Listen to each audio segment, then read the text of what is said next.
And the Eddie's choice is... Marian Rivera. Kakatanggap ng trophy at 50,000 pesos mula sa Playtime. And this will be awarded by Playtime's PR Director, Tricia Cortez, and Playtime Binibini 2024, Samantha Acosta. At ang mga nominado for Best Actress ay sila... The nominees for Best Actress are Charmaine Centenera Buencamino, Pushcart Tales. Marami ka nang hindi alam tungkol sa akin. Ito, sa palagay mo, favorite ko to.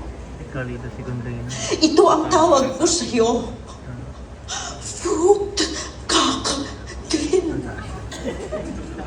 Kasi yung kak mo, iba-ibang prutas ang gusto. Mylene Dizon, The Hearing.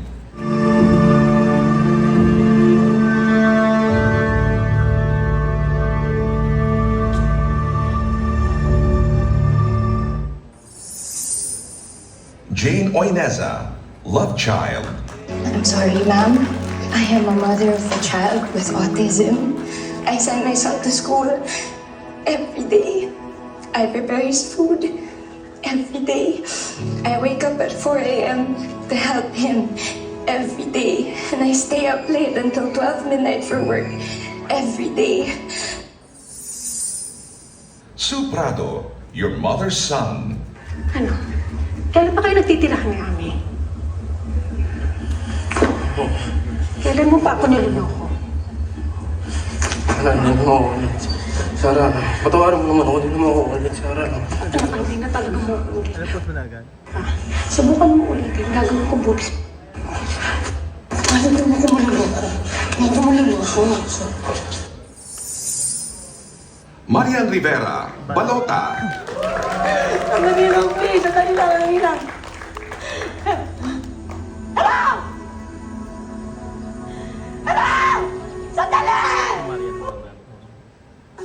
Julian Santos mahirap yung tatlo. Pero hindi na.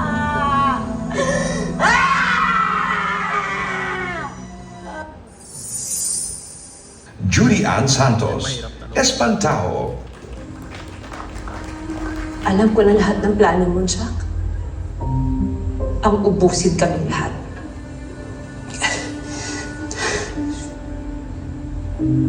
Para kunin ang lahat ng naiwang ari-arian ng tatay ko. Hindi na ikaw ang Jack na kilala ko. Hindi na ikaw yung lalaking minahal ko. Munit! Munit! Sabihin mo kahit hindi maiintindihan niya ako! Munit! Sandali mo pa ako iiwan dito! Munit! Sandali! Munit! Sana okay pa kayo. Maraming salamat po sa lahat ng editors, sa Eddies, maraming salamat. At sa Speed, maraming salamat po sa pag-imbita sa aming lahat ngayon dito, ngayong gabi. Maraming salamat po, lalong-lalo na sa pagpapahalaga sa mga trabaho ang ginawa namin nitong nakaraang taon. Siyempre, ito pong mga performances na to ay hindi magagawa ng mahusay kung hindi dahil sa guidance sa isang napakagaling na master choreographer, storyteller sa likod ng camera na si Direk Zig Dulay. Inaalay ko po sa kanya at sa lahat ng mga taong nagtulong-tulong upang pagandahin ng proyektong ito na karamihan sa kanila mas mahirap pa kaysa sa mga ginagawa namin trabaho. Kaya maraming salamat po. Maraming salamat sa lahat ng mga nanonood na sine hanggang ngayon, gumagastos, pumipila, bumibili ng ticket. Maraming salamat po sa aking mga inspirasyon sa buhay, ang aking pamilya, sa aking Commander-in-Chief sa bahay, si Ms. Jeneline Mercado. Maraming salamat sa aming management, sa aking mga managers, sa Aguila Entertainment, Katrina Aguila, John Enriquez, at Ms. Becky Aguila. Maraming salamat po. At sa inyo lahat, maraming salamat po. Magandang gabi. Para sa inyo po to. Thank you po. Mabuhay ang pelikulang Pilipino.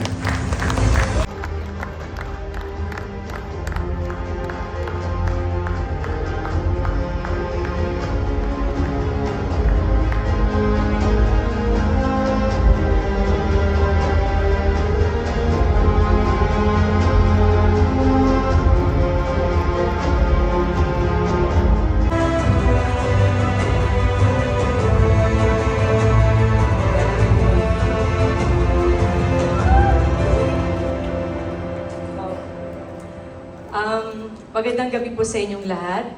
Ruru, sabi mo kanina, deja vu. Maraming salamat po sa lahat ng bumubuo ng Eddie at ng Speed. Sabi ko nga siguro kung di ako naging artista, isa akong teacher. Kasi pangarap ko maging teacher. At habang ginagawa ko kasi yung balota, marami akong realization sa buhay ko na ito pala yung hinahanap ng spirito ko, ng kaluluwa ko, na gumawa ng isang pelikula na hindi ko iniisip yung itsura ko.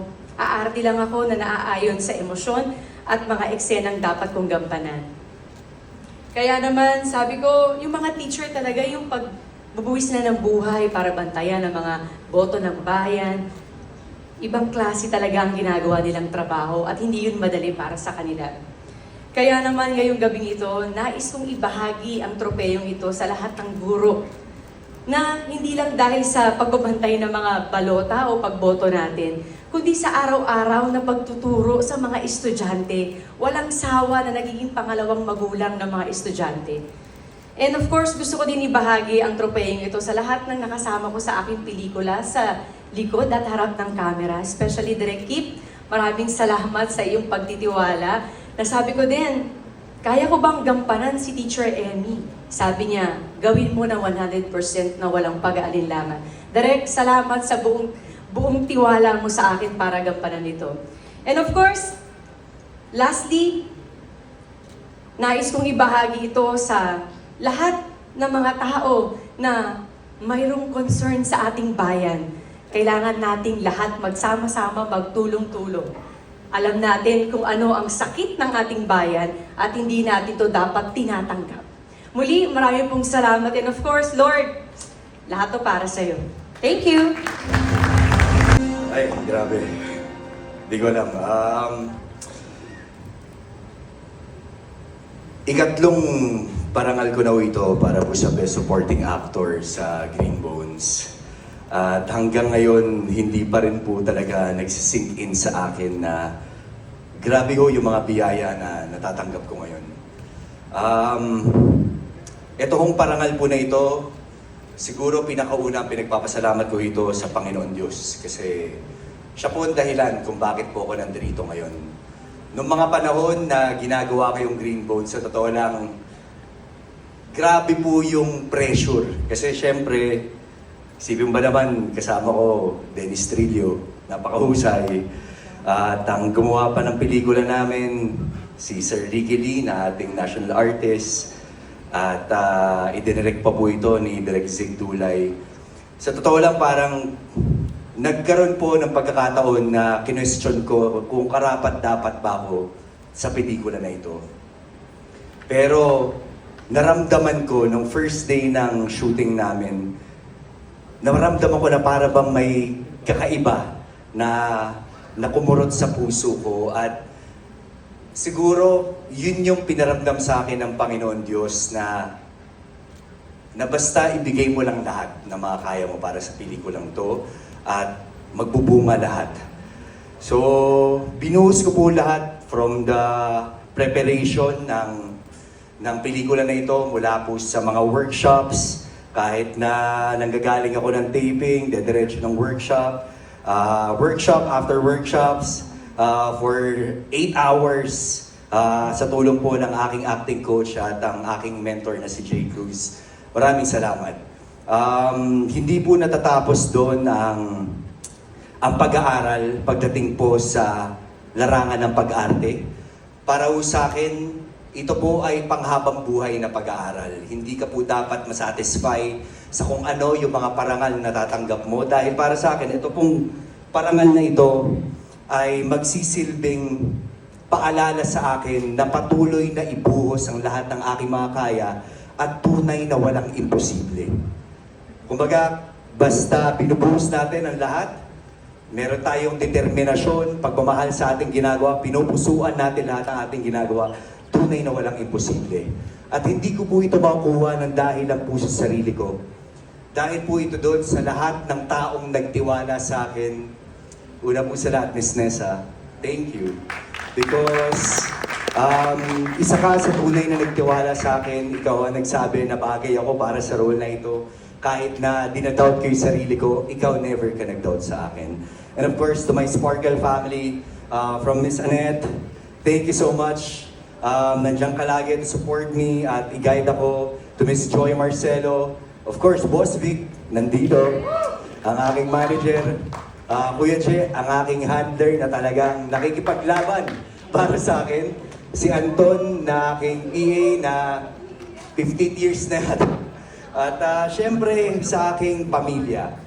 Magmula sa aking mga magulang, sa aking mga kapatid, sa Madrid Clan, at sa aking pinakamamahal, anniversary namin. Happy anniversary, mahal, para sa ito. Dahil ikaw ang inspirasyon ko sa lahat ng ginagawa ko. At para rin po ito sa lahat po ng bawat Pilipino na sumusuporta sa pelikulang Pilipino. Sana po mahalin po natin ang sariling atin. Naniniwala ako na basta po maganda ang material, sigurado pong tatabo ito at talagang magiging matagumpay. Kaya sana po tayo pong nandito sa industriya, magtulong-tulong po tayo. Uso na po ang collaboration ngayon at wala pong imposible. I'm sure yung talento po natin ay makakarating pa sa buong panig ng mundo. Kaya muli, maraming salamat po to Eddies at sa lahat po ng bubuo na Speed. Thank you guys so much at mabuhay ang pelikulang Pilipino. Thank you.